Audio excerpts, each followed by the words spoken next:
6 اگست 1945 Hiroshima پر atom bomb کا حملہ اور حضرت مسلح موعود رضی اللہ عنہ کا تاریخی انتباہ۔ ابو نائل۔ اس سے یہی معلوم ہوتا ہے کہ جب ایٹم بم کا کامیاب تجربہ کر لیا گیا تو کمیٹی کے سابقہ فیصلے کو نظر انداز کر کے یہی فیصلہ کیا گیا کہ جاپان کے خلاف ایٹم بم کو استعمال نہ کیا جائے۔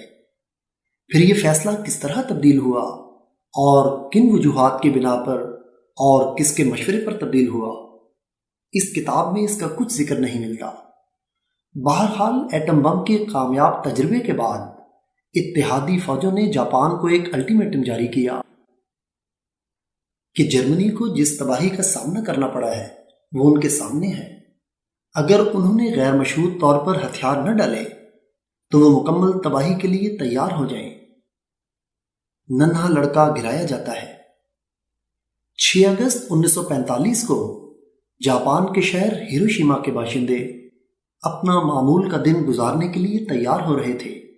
بعض لوگوں کو آسمان پر امریکہ کے فضائی کا P-29 جہاز نظر آ رہا تھا۔ اس جنگ کے دوران اتنی بمباری ہو چکی تھی کہ آسمان پر ایک جہاز کا منڈلانا کوئی غیر معمولی چیز نہیں تھی۔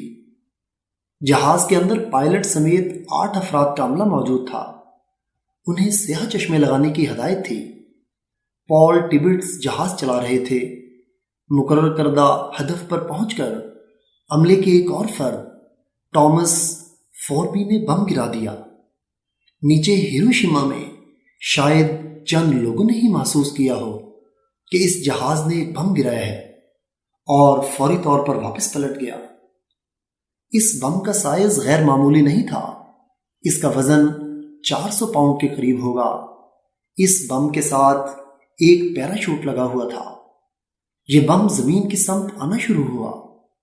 جب وہ زمین سے کچھ فاصلے پر رہ گیا تو ایک عظیم دھماکے کے ساتھ پھٹ گیا۔ دنیا کی تاریخ میں اس سے زیادہ خوفناک دھماکہ کبھی نہیں ہوا تھا۔ جب وہ بم گرانے کی جگہ سے 10 میل کے فاصلے پر پہنچ گئے تو انہوں نے ایک عظیم شعلے کو دیکھا جس نے ہیروشیما کو اپنی لپیٹ میں لے لیا، اور اس کے ساتھ دھوئیں اور گرد کا ایک طوفان بلند ہوا۔ جہاز کے اندر موجود عملے کے منہ سے اوہ میرے خدا کے الفاظ نکلے۔ وہ جو کچھ دیکھ رہے تھے انہیں اس پر یقین نہیں آ رہا تھا۔ ان میں صرف 3 کو یہ علم تھا کہ ان کا ہوائی جہاز نیا اور نہایت مہلک بم گرانے جا رہا ہے۔ ستم ظریف یہ کہ اس بم کا نام لٹل بوائے یعنی ننھا لڑکا رکھا گیا تھا۔ اس روز ہیروشیما پر جو قیامت ڈھائی گئی وہ تاریخ کا حصہ ہے۔ اس وقت کی شائع ہونے والی خبروں کے مطابق چند لمحوں میں 1.5 سے 2 لاکھ کے قریب افراد جل کر یا جھلس کر ہلاک ہو گئے، لیکن اس بارے میں صحیح اعداد و شمار کا جمع ہونا ممکن ہی نہیں تھا۔ شہر کا بیشتر حصہ راکھ کا ڈھیر بن گیا۔ گنجان آباد شہر کے متاثرہ علاقے میں صرف کنکریٹ کی ایک بڑی عمارت کی کچھ دیواریں کھڑی نظر آ رہی تھیں۔ اس مقام پر کوئی ذی روح چیز باقی نہیں رہی تھی۔ یہ بم اس وقت دنیا کے مہلک ترین بم سے 2000 گنا زیادہ تباہ کن تھا۔ اس حملے کے چند گھنٹے بعد امریکی ایئر فورس کے جہاز نے کافی اوپر سے شہر کی تصویریں لیں۔ شہر میں 2 مقامات پر آگ جل رہی تھی اور باقی شہر راکھ کا ڈھیر بن چکا تھا۔ حضرت مسلح موعود رضی اللہ تعالیٰ عنہ کی مذمت اور انتباہ۔ ہیروشیما کی تباہی کے ساتھ جنگوں کی تاریخ ایک نئے مرحلے میں داخل ہو گئی تھی۔ تاریخ کی کتاب میں ایک نئے باب کا پہلا ورق پلٹا گیا تھا اور یہ ورق خون سے تر تھا۔ اب ہم یہ جائزہ لیں گے کہ اس وقت مختلف حلقوں کی طرف سے کیا رد عمل ظاہر کیا گیا۔ ہم یہ جائزہ نہیں لے رہے کہ اس سانحے کے 5 سال بعد، 10 سال بعد یا پھر آج کی دنیا میں اس پر کیا تبصرے کیے جا رہے ہیں۔ اب اس ایجاد کے بہت سے پہلو سائنسی طور پر اتنے واضح ہو چکے ہیں کہ انہیں جھٹلانا ممکن نہیں رہا۔ اب دنیا میں موجود ایٹمی ہتھیاروں کا ڈھیر اتنا بلند ہو چکا ہے اور اتنا پھیل چکا ہے کہ اس کے ممکنہ اثرات کے بارے میں کوئی شک نہیں رہا۔ ہم یہ جائزہ لیں گے کہ اس وقت جب جنگ کا جوش ذہنوں کو مفلوج کر رہا تھا اور اخلاقیات کا جنازہ نکال رہا تھا، کس کی کیا رائے تھی؟ اس وقت جب کہ ابھی بنیادی معلومات بھی صحیح طرح جمع نہیں ہوئی تھی، کس نے ممکنہ خطرات کے بارے میں خبردار کیا تھا کہ اس ہتھیار کے استعمال کے مستقبل پر کیا اثرات پڑ سکتے ہیں؟ اس مضمون کے موضوع کے حوالے سے ہم سب سے پہلے حضرت مصلح موعود رضی اللہ تعالیٰ عنہ کے اس خطبہ جمعہ کے حوالے درج کرتے ہیں جو آپ رضی اللہ تعالیٰ عنہ نے 10 اگست 1945 کو ارشاد فرمایا۔ آپ نے فرمایا، یہ ایک ایسی تباہی ہے جو جنگی نقطہ نگاہ سے خواہ تسلی کے قابل سمجھی جائے، لیکن جہاں تک انسانیت کا سوال ہے اس قسم کی بمباری کو جائز قرار نہیں دیا جا سکتا۔ ہمیشہ سے جنگیں ہوتی چلی آئی ہیں اور ہمیشہ سے عداوتیں بھی رہی ہیں، لیکن باوجود ان عداوتوں کے اور باوجود ان جنگوں کے ایک حد بندی بھی مقرر کی گئی تھی جس سے تجاوز نہیں کیا جاتا تھا، لیکن اب کوئی حد بندی نہیں رہی۔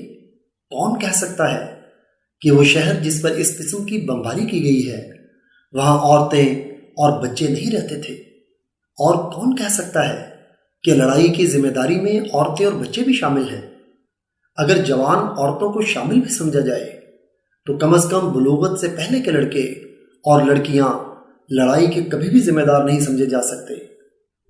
پس گو ہماری آواز بالکل بیکار ہو، لیکن ہمارا مذہبی اور اخلاقی فرض ہے کہ ہم دنیا کے سامنے اعلان کر دیں کہ ہم اس قسم کی خون ریزی کو جائز نہیں سمجھتے، خواہ حکومتوں کو ہمارا یہ اعلان برا لگے یا اچھا۔ الفضل 16 اگست 1945 صفحہ 1 تا 2۔ پھر آپ رضی اللہ تعالیٰ عنہ نے یہ ذکر کرنے کے بعد کہ احمدی بھی اس جنگ میں بھرتی ہو کر شامل ہوئے ہیں فرمایا، مگر اس کے ہرگز یہ معنی نہیں کہ جنگی افسروں کے ہر فعل کو خواہ وہ انسانیت کے کتنا ہی خلاف ہو، خواہ وہ شریعت کے کتنا ہی خلاف ہو، جائز قرار دیں۔ اگر اس قسم کی جنگ کا راستہ کھل گیا تو وہ دنیا کے لیے نہایت ہی خطرناک ہوگا۔ پہلے زمانے کے لوگوں نے لمبے تجربے کے بعد کچھ حد بندیاں مقرر کر دی تھیں جن کی وجہ سے جنگیں خواہ کتنی ہی خطرناک ہوتی تھیں، ایک حد پر جا کر ان کا خطرہ رک جاتا تھا۔ الفضل 16 اگست 1945 صفحہ 2۔ جیسا کہ بعد میں حوالے درج کیے جائیں گے کہ اس وقت کم از کم وقتی طور پر یہ اطمینان محسوس کیا جا رہا تھا کہ ایٹم بم بنانے کا نسخہ اور صلاحیت صرف چند بڑی طاقتوں تک محدود رہے گی اور اس طرح ان کے ہاتھ مزید مضبوط ہو جائیں گے۔ اس بارے میں حضرت مصلح موعود رضی اللہ تعالیٰ عنہ نے فرمایا، جو لوگ یہ خیال کرتے ہیں کہ ایٹامک سے بڑی طاقتوں کے ہاتھ مضبوط ہو جائیں گے اور ان کے مقابلے میں کوئی جنگی طاقت حاصل نہیں کر سکے گا، یہ لغو اور بچوں کا سا خیال ہے۔ یہ خیال صرف ایٹامک بم کے ایجاد ہونے پر ہی لوگوں کے دلوں میں پیدا نہیں ہوا، بلکہ جب بندوق ایجاد ہوئی تھی تو لوگ سمجھتے تھے کہ بندوق والے ہی دنیا میں غالب ہوں گے، اور جب توپ ایجاد ہوئی تو لوگ سمجھتے تھے کہ توپ والے ہی دنیا میں غالب ہوں گے۔ جب ہوائی جہاز ایجاد ہوئے تھے تو لوگوں نے گمان کیا تھا کہ ہوائی جہاز والے ہی دنیا میں غالب ہوں گے۔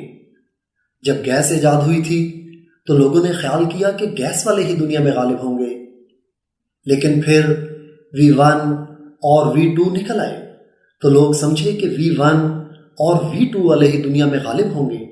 اس کے بعد اب ایٹامک بم نکل آئے